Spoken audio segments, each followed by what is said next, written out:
Police officers handcuffed a Navy sniper, then a 4-star general entered the courtroom to apologize. The handcuffs clicked around Sarah Mitchell's wrists with unnecessary force, the cold metal contrasting with the heat of humiliation that washed over her face. At 34, she never imagined that a simple misunderstanding in a parking lot would land her in a police station like a common criminal. "This one's dangerous, Sergeant," Officer Johnson muttered to his colleague, tightening the handcuffs deliberately. "Look at the way she's staring at us. Crazy veteran, I bet." Sarah remained silent, her green eyes fixed on the wall in front of her. During 15 years of service in the Navy, she had learned that certain battles were not worth the energy. But something deep inside her burned, a mixture of indignation and a strange calm that only people who have faced much worse can maintain. The incident had begun absurdly. Sarah was leaving the supermarket when she saw two men forcing an elderly woman to hand over her purse. Her reaction was instinctive. She approached calmly, neutralized the situation without violence, and the thieves ran away. When the police arrived, the same criminal she had scared off pointed her out as an accomplice. "It's her, officer. She was with us," one of them shouted, desperate to divert attention. "This woman is dangerous." And now there she was, handcuffed like a criminal, while the real culprits had been released after inconsistencies in their statements. "Full name?" asked the officer at the front desk, not even deigning to look up. "Sarah Elizabeth Mitchell." "Occupation?" "Auto mechanic." She chose not to mention her 15 years of military service. Experience had taught her that certain information only brought more trouble in situations like this. Deputy Adams entered the room with the arrogance typical of someone who had never questioned his own power. "So you're the heroine who wanted to play the savior, huh?" His tone was heavy with sarcasm. "Let me guess, traumatized veteran who thinks she's still at war?" Sarah took a deep breath. There was something about the way he spoke, an excessive confidence, that told her this man was used to humiliating people he considered inferior. "I was just trying to help an elderly woman, sir." Sure. "And I suppose you have special training too, right? You all say that." Adams laughed, leafing through a file. "Vehicle maintenance. Interesting career for a heroine." What Deputy Adams didn't know was that Sarah Mitchell wasn't just an ordinary mechanic. During her years in the Navy, she had been one of the most lethal snipers of her generation, saving dozens of lives on classified missions in the Middle East. Her hands, now dirty with engine grease, had once held a rifle with surgical precision from over 1,000 meters away. But Sarah had learned long ago that some secrets need to remain buried until the right moment. "Well," Adams continued, "you're going to stay here until we figure out exactly what happened. And between you and me, lady, things aren't looking too good for you." As she was led to her cell, Sarah noticed something that went unnoticed by the officers. On the sheriff's desk was a photo of him greeting local politicians, and behind them was a banner with the name Morrison and Associates Construction, the same company that had mysteriously fired 3 veteran mechanics the previous month, all due to budget cuts. Sarah smiled almost imperceptibly. In 15 years of military service, she had learned that coincidences were rarely just coincidences. And now, sitting in that damp cell, she was beginning to connect dots that would form a picture much bigger than a simple misunderstanding. What Detective Adams and his colleagues didn't realize was that the woman they had just handcuffed had spent years gathering information and building connections that extended far beyond that police station. More importantly, she never entered a battle without being absolutely sure she could win it. If you're enjoying this story of courage and determination, don't forget to subscribe to the channel, because what's about to happen will show you that underestimating the wrong person can be the biggest mistake of your life. The cold cell didn't intimidate Sarah. During missions in Iraq, she had slept in makeshift bunkers under constant bombardment. The smell of mold and the noise of drunks in the cell next door were practically a spa compared to the conditions she had already faced. But her mind didn't rest. While the other prisoners snored, Sarah processed every detail of the latest events. The photo from Morrison Construction, the mysterious dismissal of the veterans, the way the criminals had been quickly released. It all formed a pattern that her military experience recognized immediately. The next morning, a surprise awaited her. "Mitchell, you have a visitor," announced the guard, clearly annoyed at having to work on Saturday. In the visiting room, Sarah found Marcus Chun, a middle-aged Asian man wearing a simple but well-cut suit. His alert eyes and upright posture betrayed his military past. "Sergeant Chun, retired Marine Corps," he introduced himself quietly. "Lawyer now." I heard about your case through the Veterans Network. Some things don't add up. Sarah studied the man in front of her. How did you know I served? Your posture when they brought you in yesterday. I recognize a warrior when I see one. Marcus opened a folder. Besides, I made a few calls. Sarah Elizabeth Mitchell, 15 years in the Navy, 3 overseas deployments, specialized in special operations. Interesting how that didn't show up in your police record. I'd rather not mention my service. It just brings trouble. Marcus nodded understandingly. I understand. But maybe it's time to change that strategy. I found out some things about Sheriff Adams that you need to know.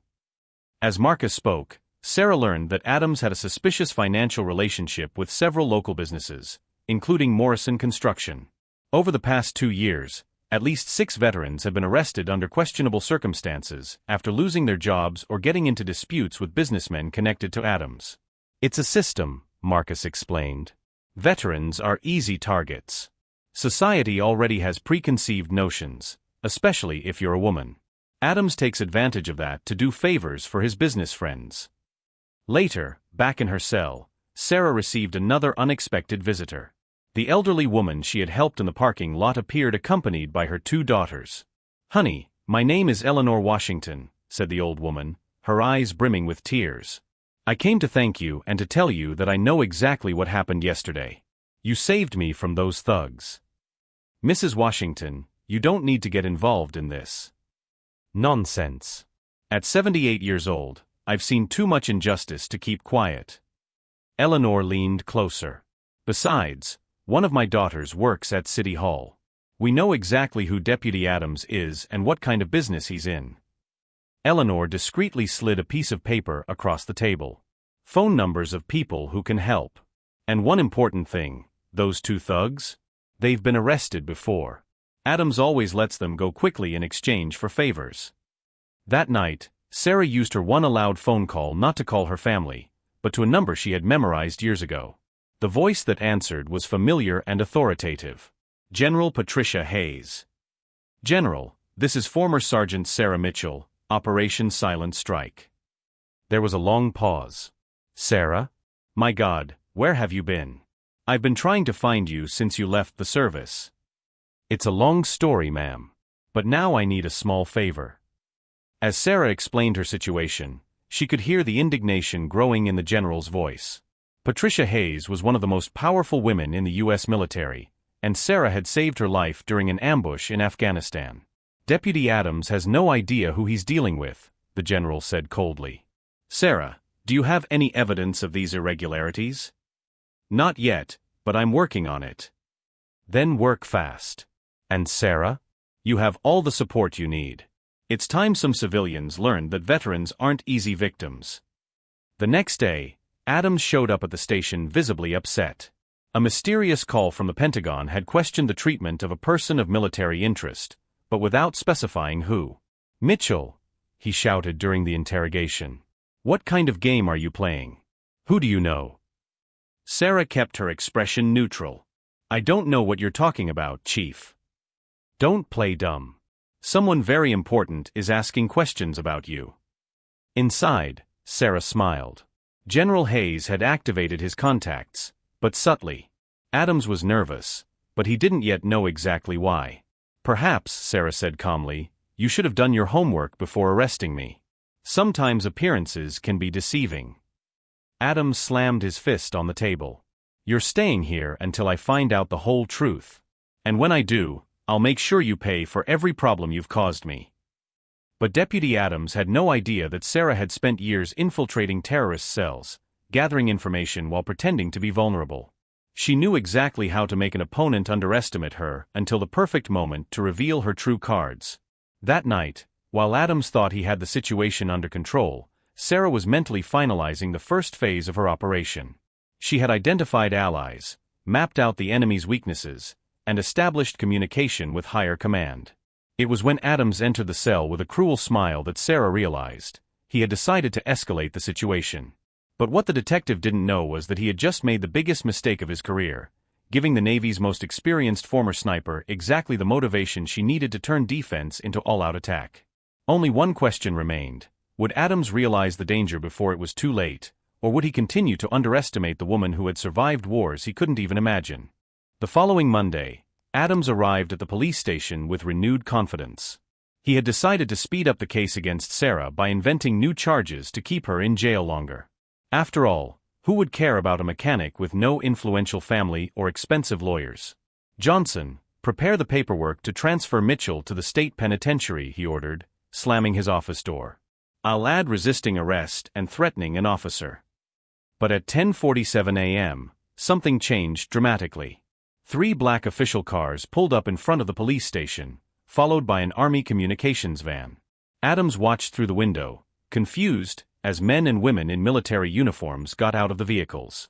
The first to enter was General Patricia Hayes herself, an imposing 52-year-old woman with 4 stars on her shoulders and a posture that commanded instant respect. Behind her were 2 colonels and a Pentagon press officer. "Where is Sheriff Adams?" the general asked the receptionist, who stood completely frozen. Adams appeared quickly, trying to hide his nervousness. "I'm Deputy Adams. How can I help you?" "General Patricia Hayes, United States Army Central Command. I'm here to pick up Sergeant Major Sarah Mitchell." "Sergeant Major?" Adams stammered. "I'm sorry, but there must be some mistake. The woman we have here is just a mechanic." The general cut him off with a cold stare. "Staff Sergeant Sarah Elizabeth Mitchell, Medal of Honor for Valor in Combat, Silver Star, Purple Heart, and a 15-year veteran of the United States Navy, including 3 deployments in classified special operations." Adams felt the ground disappear beneath his feet. "Medal of Honor. She saved my life and the lives of 32 other soldiers during an ambush in Afghanistan," the general continued, her voice echoing through the station. "She is considered one of the most lethal snipers in American military history. And you, Deputy, arrested her for helping an elderly woman."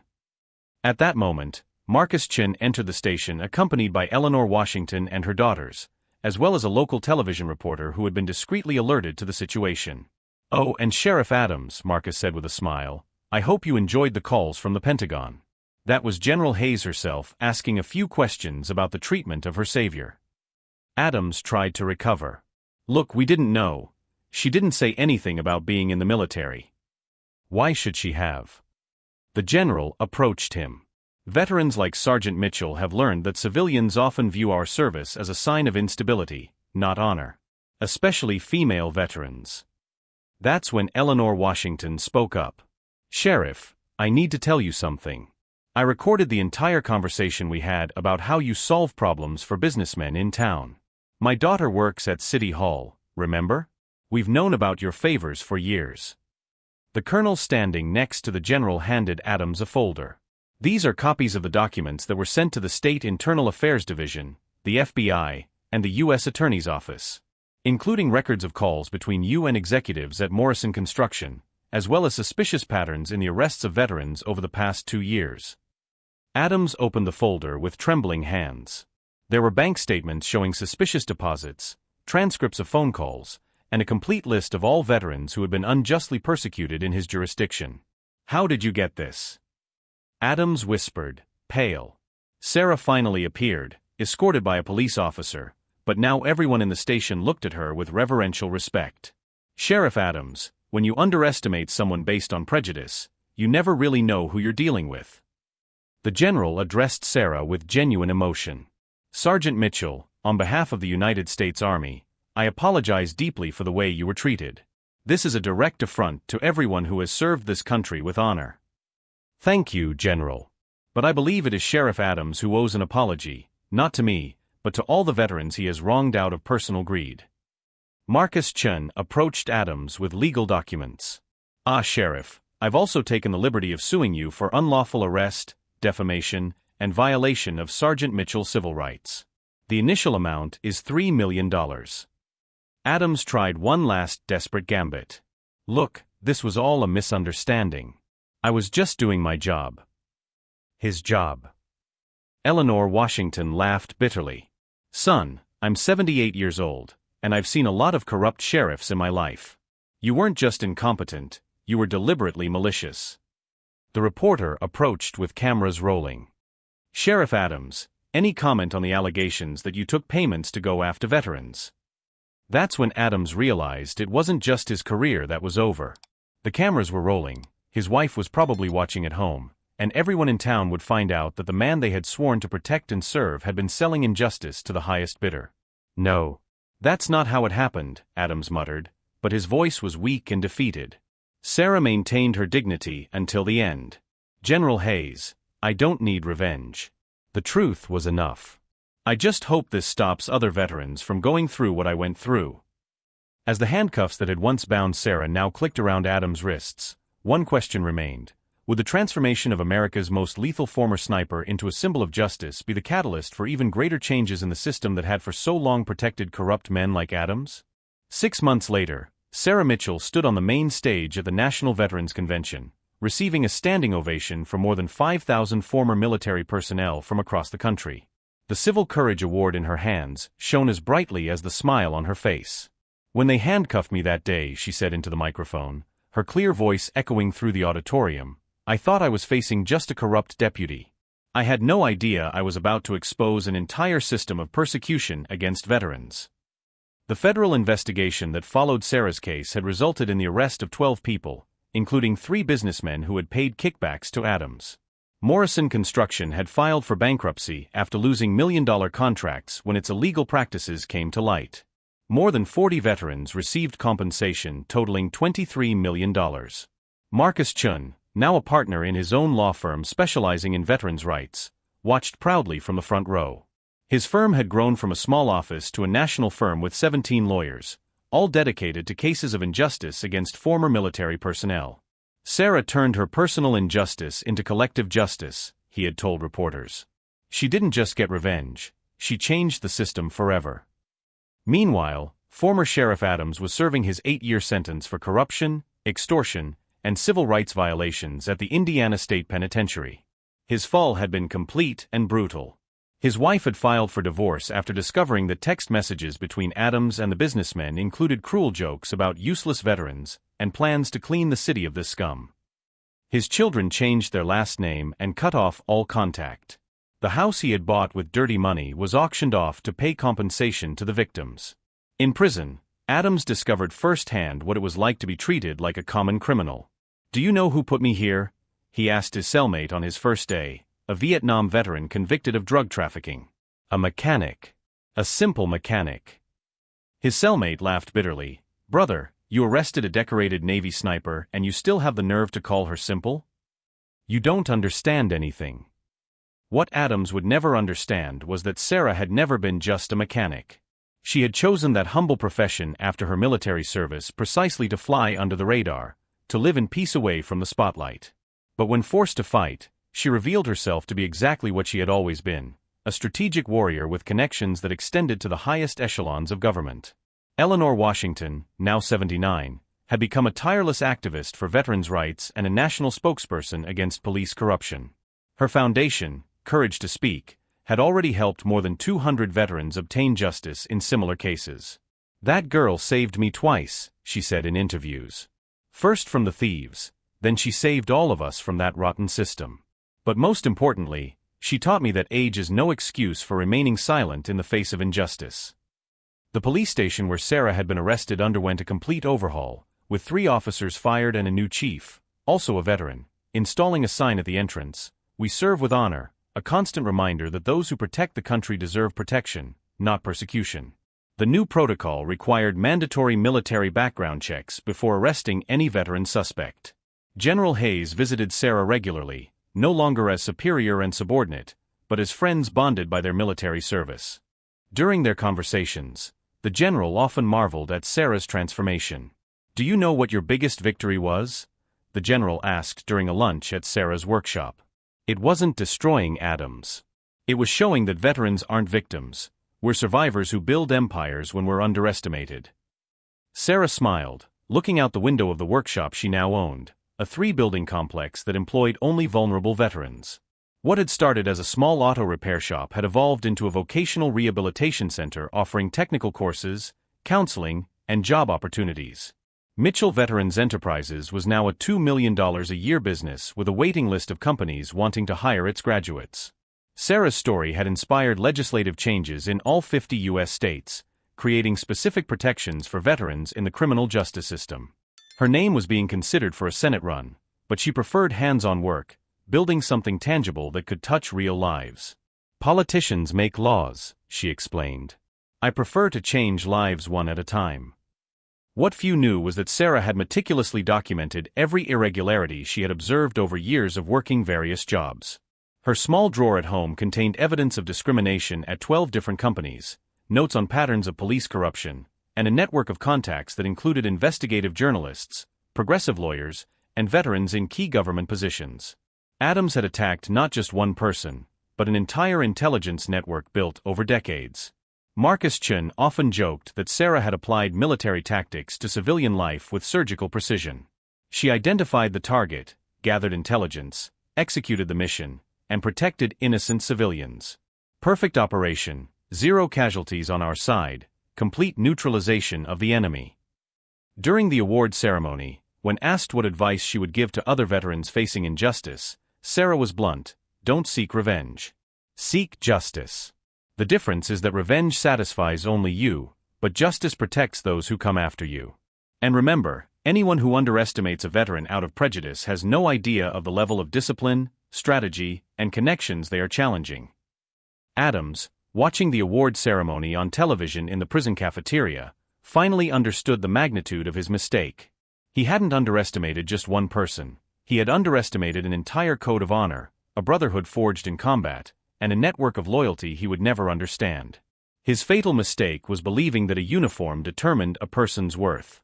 Sarah's workshop now employed 43 veterans, offering not just jobs, but a second chance to those whom society had often forgotten. On the wall, a photo of her with General Hayes standing side by side with his Medal of Honor for valor in combat reminded everyone that heroes are not defined by where they were born or what uniform they wore, but by how they choose to act when tested by adversity. "Think about that," Sarah concluded her speech. "When someone tries to tear you down because of prejudice, remember, they don't know your whole story. And sometimes, the best education we can give is to simply be exactly who we are, build something bigger than they could ever imagine, and prove that true strength isn't in destroying enemies, but in creating a legacy that renders them irrelevant."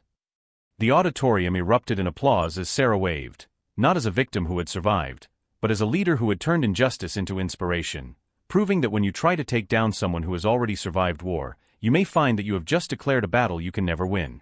If this story of transformation and overcoming adversity touched your heart, subscribe to the channel to discover more stories of people who turned their greatest injustices into the most extraordinary victories. Because sometimes the real heroes are those whom society least expects, but who possess the silent strength to rewrite the rules of the game.